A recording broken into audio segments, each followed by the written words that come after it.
Hi guys, welcome to my channel. Welcome back to my channel. As some of you can tell, I have not been here for definitely more than a year, maybe close to 2 years. I would like to do a get to know me video because I realized that I never really did a video talking about myself. I never really introduced myself to you guys on this channel.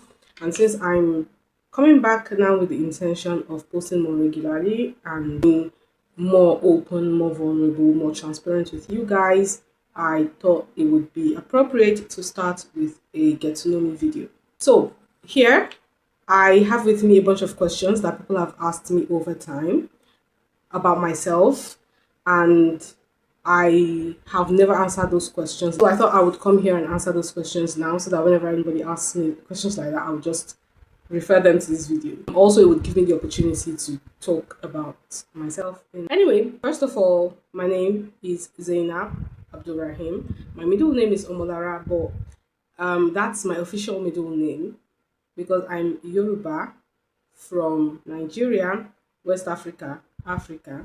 One of the awesome things about this awesome culture is you you get many names as a child because your parents name you, like your father names you, your mother names you, your aunts name you, your uncles name you, your grandparents name you, even their friends name you, right? And so you have a lot of names, and all those names better be added to your list of names. So I have that I know of, I have like 7 names that I know of personally, and my mother tells me that I have actually a lot more names than that. She has already forgotten. My name is Temi Tokpe, my name is also Jolaibu, my name is Omolola, my name is Omolara, like I mentioned, my name is Anike, my name is, how many is that? That's like 6. Together with Zainab, so that makes it 7, right? And then my surname, that makes it 8. But you do not count the surname, I don't think. Anyway, like I said, I'm from Nigeria. I'm Yoruba in culture, which is why I have so many names. And but I'm an atypical kind of Yoruba because a lot of people tell me I don't behave like a Yoruba person. And my question is, what does a Yoruba person behave like? I don't know. I went to school to study to become a vet doctor, and that's a story for another day. But I actually graduated from vet school. I am a licensed veterinary doctor, but I do not practice. I I do not practice vet medicine as such, and I don't think I really ever have. Not really, like really, really, really practice. I've practiced, for a short while. Certainly when I was in school, for a short while after I graduated, because it was mandatory for like 1 year to do that. But afterwards, I never really practiced. Like I said, this is a long story, it's a very long story. So I'm going to do a separate video on that in the future, hopefully. Yeah, but that's what I went to school for. When I stopped being a vet doctor, I've done many things. I do many things, and one of those things is life coach, and I am a certified life coach, which is originally why I started this channel. Well, originally one of the reasons I started this channel, right? I'm a life coach in real life, and I do other things as well. I'm also currently in school working on starting a new career, which I'm not going to talk about right now because I really don't want to. Like, I don't feel comfortable sharing that yet, but maybe I will in the future.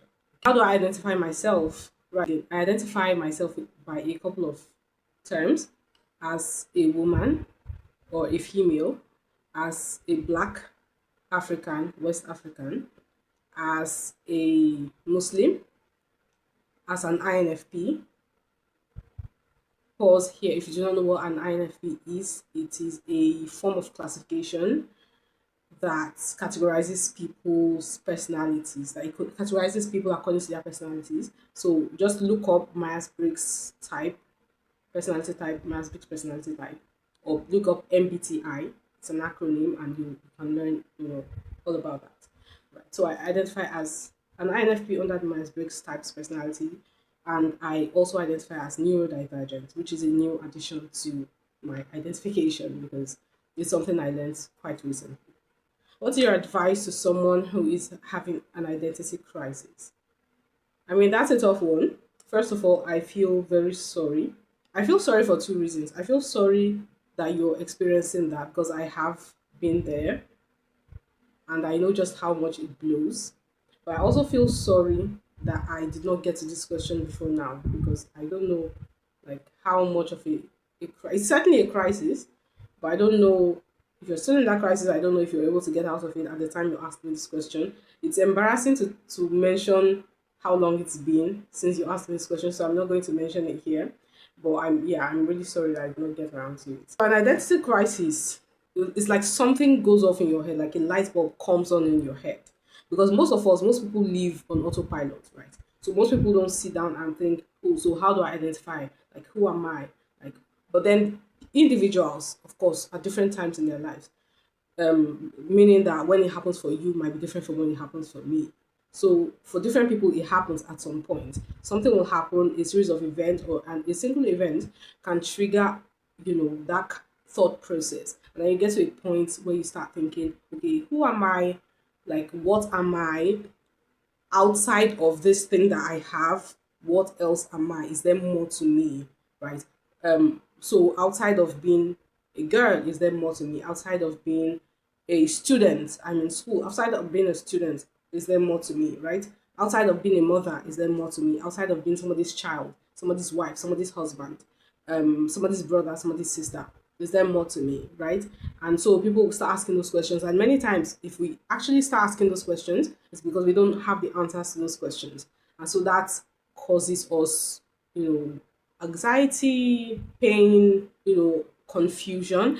I certainly felt all those things and more when I went through my own identity crisis. Maybe I'll talk about that in a future video because the reason you feel anxious about your identity, the reason you feel confused and like you don't know who you are is because you've anchored your identity, you've anchored your person to things that can be taken away from you by external situations, by life circumstances, by other people's actions. And something in you isn't comfortable with that, and it should not be comfortable with that. So what you want to do is to anchor your personality, to anchor your person, to anchor your core identity to things, to roles that you've taken on or that have been thrust upon you, but that cannot be taken away from you by other people's actions. Does that make sense? So, for instance, if I identify myself as a female, it was thrust upon me by my creator, it was assigned to me at birth, however I want to put it, but somebody cannot take it away from me except if I decide to take it away from myself. And even then, I will still have some elements because I will still have my XX chromosomes in my DNA, right? If I identify as a black person, no matter how much I bleach my skin, I'm still a black person because I have those features and I was born on this continent and I have been raised on this continent. And so there are still certain elements in my character, in just my culture, my internal culture that points to being black and African. Right. If I identify myself as a Muslim, nobody can take that away from me except if I decide not to be that way anymore. The reason you feel the anxiety, like I mentioned before, is because the identity you've given yourself your entire life up to this point, that identity can't be taken away from you and it's probably already being taken away from you. And that is what has triggered that crisis. That's basically all you need to know in a nutshell. So you're going to have to do some deep things. So keep doing the work and just, if you can follow what I just said, try to take that path and see where it goes. Okay, what's your idea of being a good Muslim? My idea of being a good Muslim.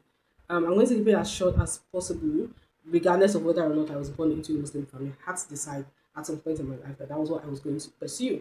That was what I was going to identify as. And that in and of itself is like making a covenant with God. And so I have to fulfill that covenant with God by showing gratitude, performing my worship rituals, etc. The second thing is being good to myself. That is shown in like taking care of myself, staying away from things that can harm me, and doing things to myself that can be of benefit to me. That's basically what it is in a nutshell. Okay. And the third thing is being good to other people. And basically, again, trying not to harm people in any way and doing whatever I can to be of benefit to people. That's basically what being a good Muslim is to me in a nutshell. Why did you quit vet medicine? A very long story. I genuinely cannot get into it right now. I will make a different video, but I quit vet medicine in general because I had, like I mentioned earlier, an identity crisis. I had an emotional breakdown. I know it's not something we like to talk about in this part of the world, but that was really what happened to me. Now I know, like I have terminology for what happened to me, but at the time it was very confusing. I didn't know what was happening to me. I was very confused. I was in a lot of pain. I was, I was, I was, I just was. Okay. And by the time I came out of it, I realized I could not go back to that career path.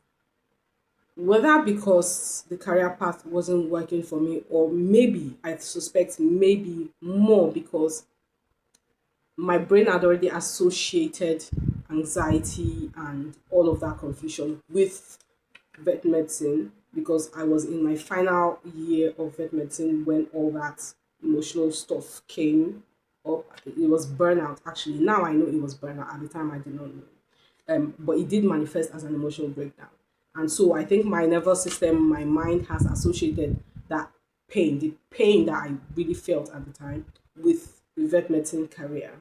And so every time I tried to say, okay, I think I'm feeling better now, maybe I should go back to begin that career, I would feel all those feelings come back, and I would feel the anxiety, that serious anxiety.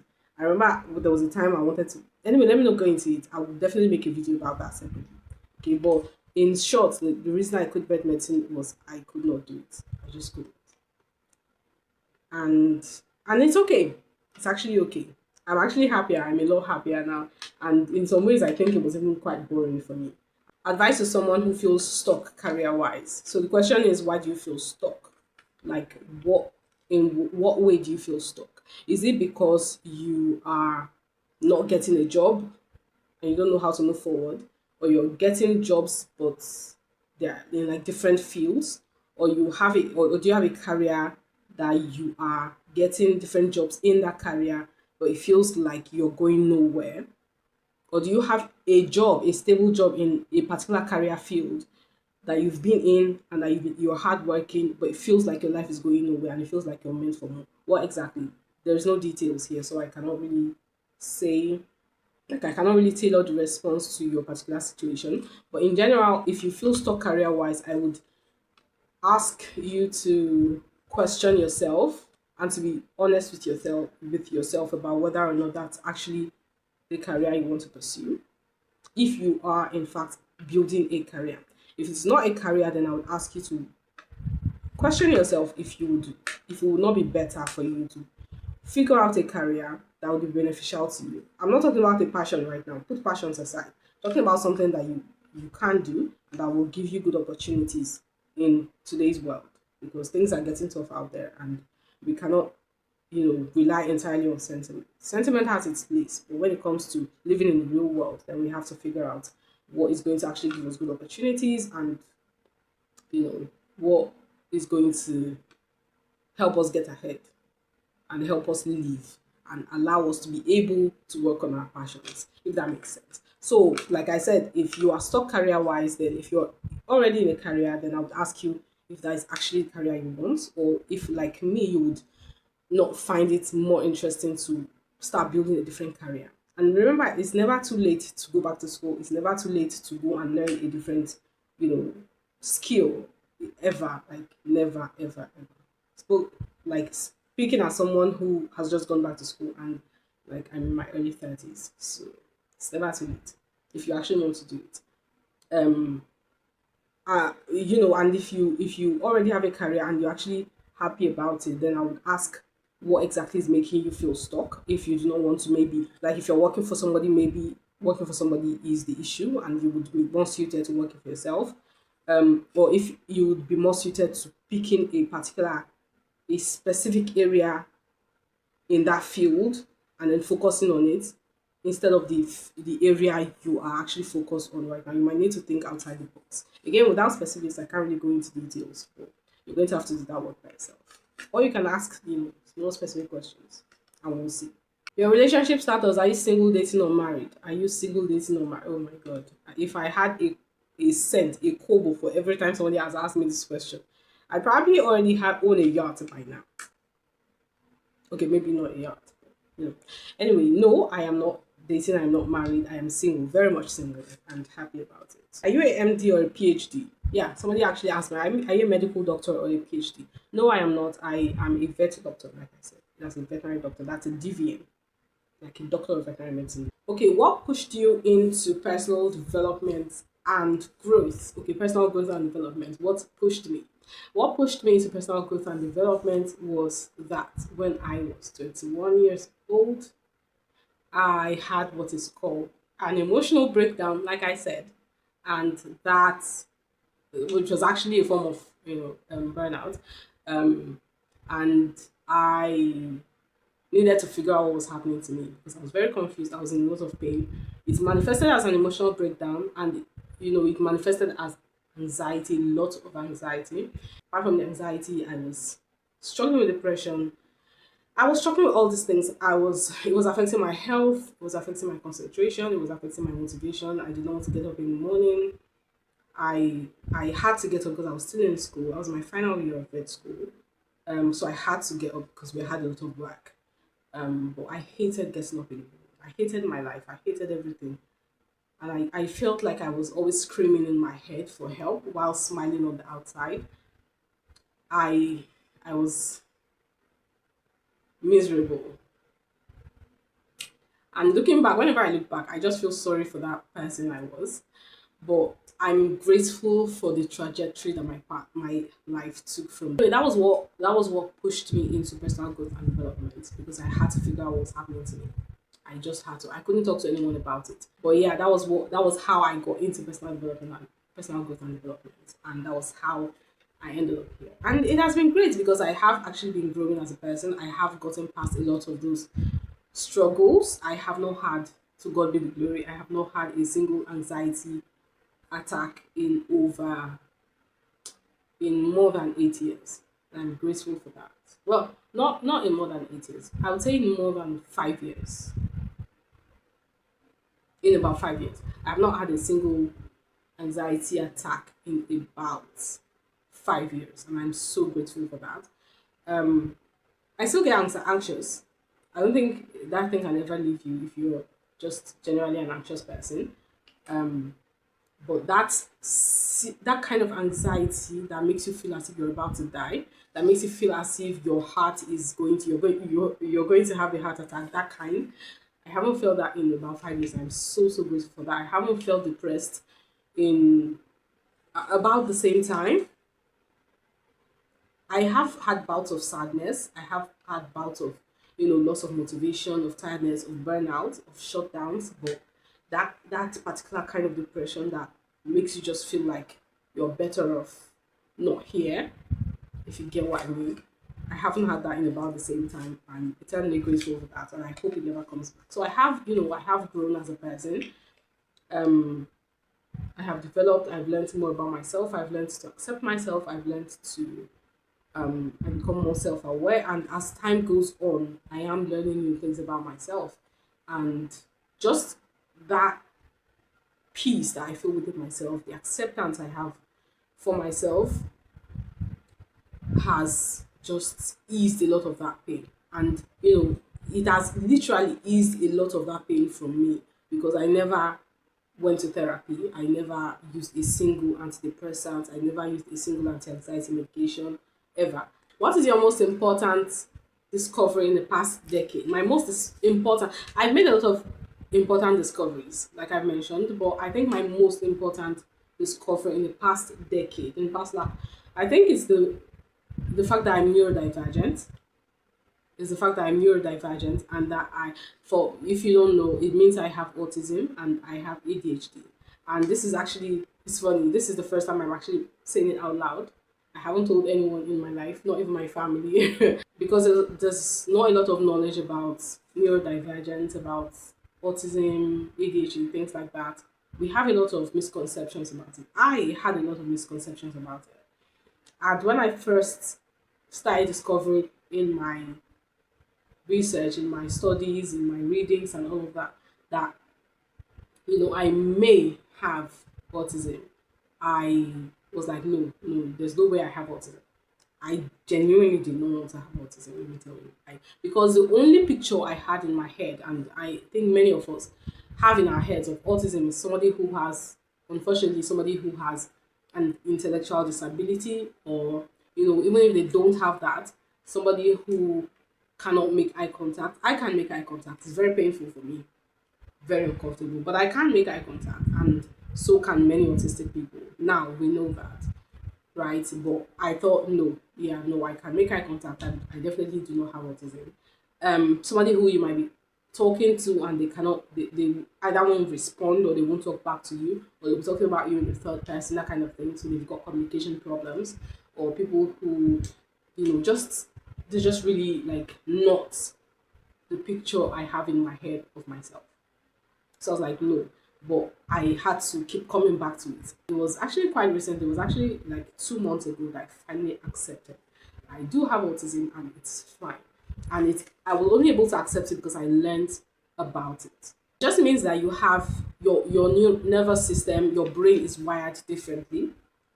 And so you process information differently, you experience the world differently, and things affect you differently from people who are not neurodivergent. The majority of the population have their brains wired in a certain way that makes them see the world, experience the world, process information in a specific way.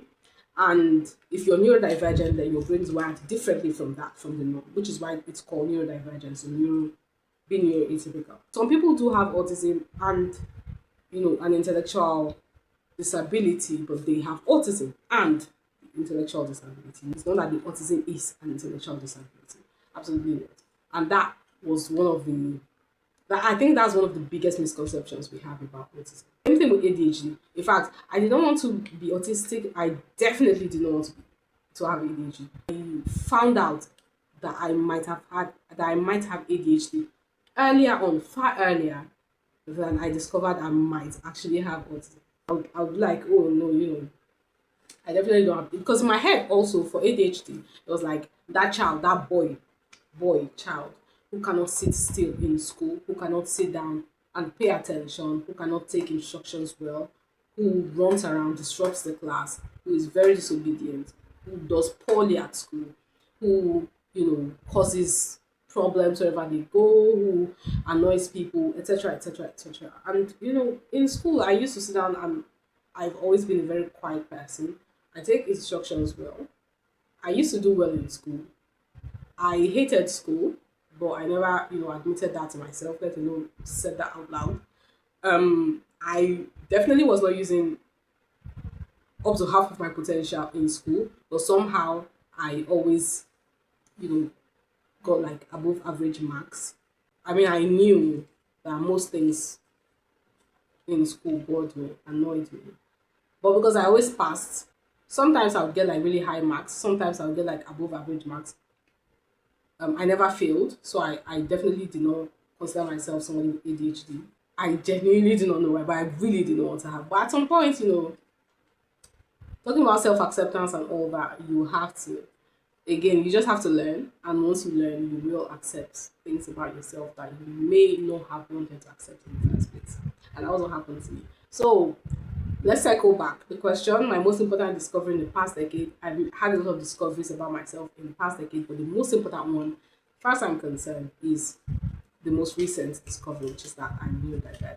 Because it explains everything that has made me feel different, that has made me feel weird, that has caused people to call me weird in my entire life. It explains every single thing. Like, without exaggeration, without hyperbole, it explains every single thing about my life that I felt. I've always felt different. I've always felt out of sync. I've always felt uncomfortable, especially in social situations. I love your voice. Thank you. You're very sweet. Did you do voice training? No, I did not do voice training in the way you mean. And it's actually quite weird because this voice thing, it used to cause me a lot of stress because every time I tried to speak in a voice other than my own, it would feel so annoying to me. It would feel, but I felt like my voice was annoying. My original voice, I used to feel like it wasn't right. So I had to copy other people's voice that sounded right to me. But every time I tried to copy their voice, it would sound very off to me and annoying. And so that would annoy me. So somehow I never could copy other people's voice. And so at some point I just accepted. I was like, you know what? I'm just going to speak in my normal voice, whatever, even if it's annoying, whatever. But nobody ever said it was annoying. And then I get compliments like, Your voice is really nice. I think it's the phone that distorts it though.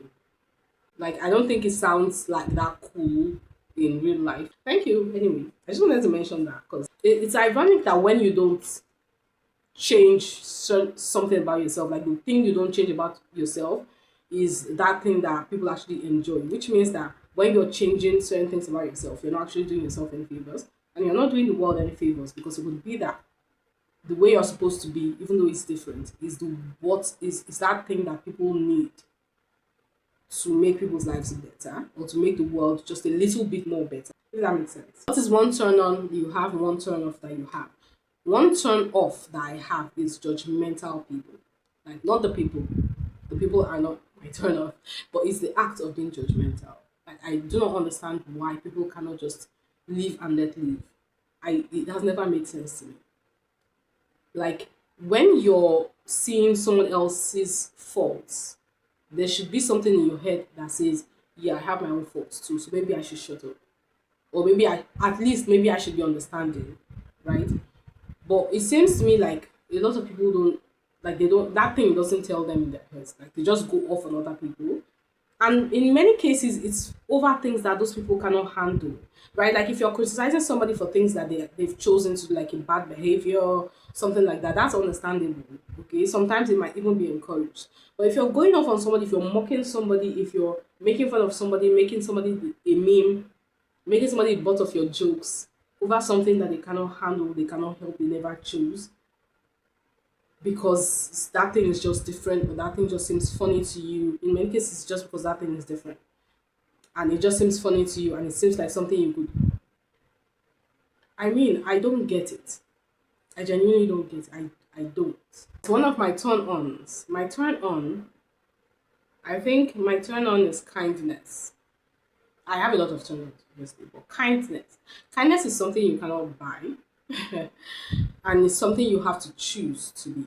Obviously, there are some people who are just made that way, who are made to be kind, and people take advantage of them. Like we have this picture of this, especially this guy who is just too kind, too nice, and people take advantage of him, and he's still kind to them even after they've taken advantage of him.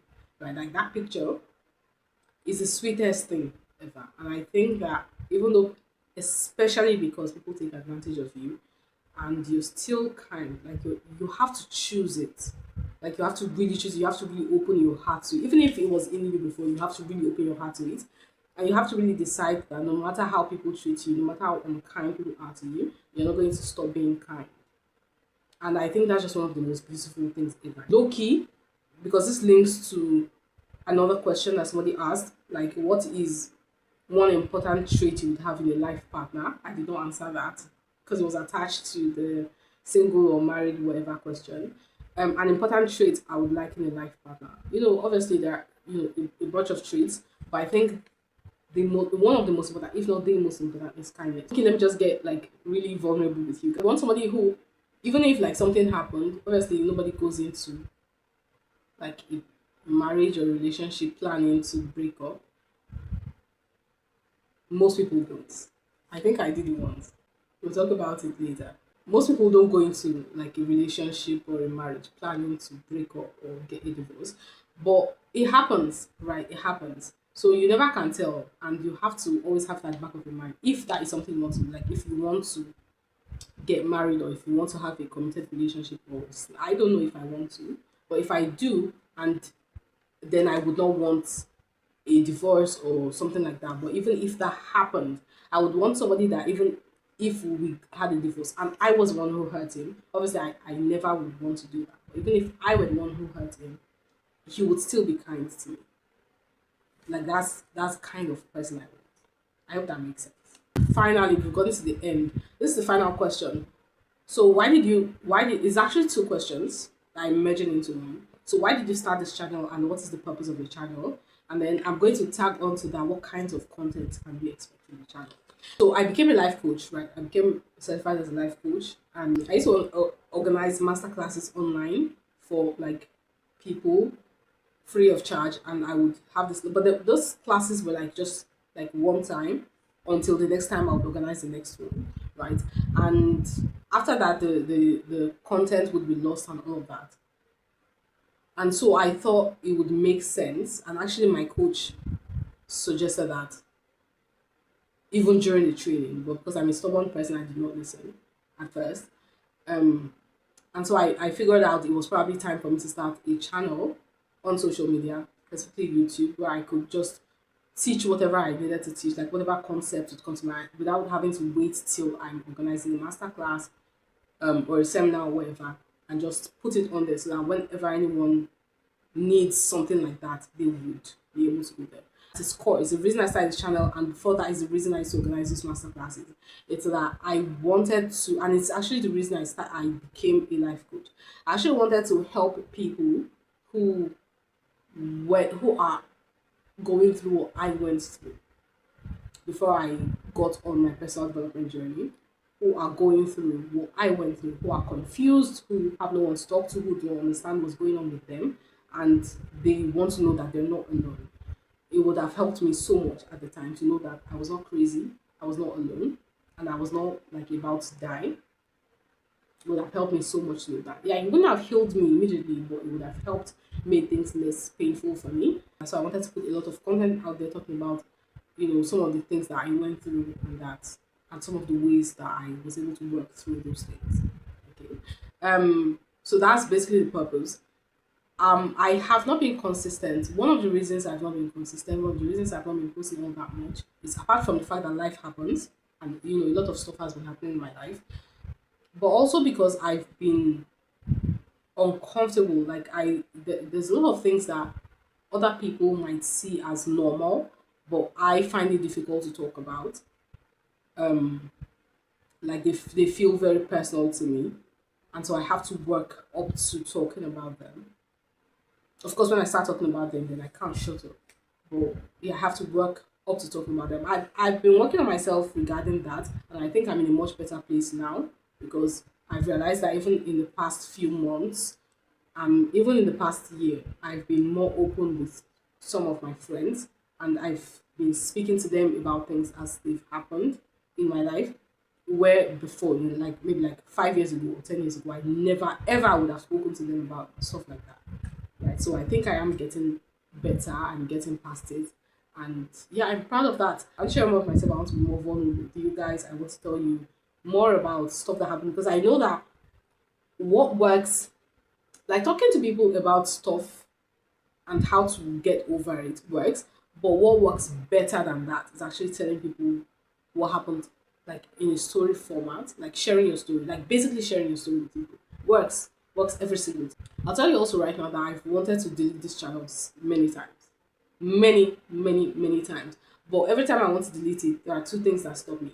One is um my awesome, amazing friend Melvin, who is probably going to watch this video. Hi, Melvin. He's always like, okay, when are you coming back to YouTube? When are you coming back? When are you coming back? Even when, like, many times I'm on the brink of deleting the channel, and he'll be like, okay, so it's almost as if he has some sort of radar. Like, he'll be like, okay, maybe this guy's about to delete it. Let me go and tell her not to delete it and to come back. And every time it does, I'm like, oh, sure, I'm coming back. I'm planning to come back. And so I won't delete it. Thank you for that, Melvin. You are awesome. The second reason for that is there's always that thing inside my head, inside my heart, that is always like, that reason that you started the channel for, you've not like fulfilled that reason. And it's to share your story. Like, it's to share, it's just like that thing in me that keeps pushing me, that keeps pounding at me, that I have to share my story because it would be an injustice to people who are going to need solace and motivation and help from my story and how I was able to get past what I got past. People who need that, and I don't share that story with them, it's going to be unjust to them, and it's just going to be unfair to them, and it won't be a good thing on my part. And I don't want to live that kind of life where I know that I can do something beneficial to people and I refuse to do it. Or I'm capable of doing it, but for some reason I just don't. I don't want to live that kind of life just because I'm uncomfortable with it. So I've been working on getting more comfortable with, talking about myself and all of that. And like I said, I think I'm in a much better place because I've talked about some things here that it's crazy. I've never spoken to people in my personal life about stuff like this, and I'm talking about it here on YouTube. But c'est la vie. So anyway, I'm going to stop here. Thank you so much for listening. If you're still watching to this point, Thank you. You are awesome. I love you guys. Thank you so, so much, and I'll see you next time.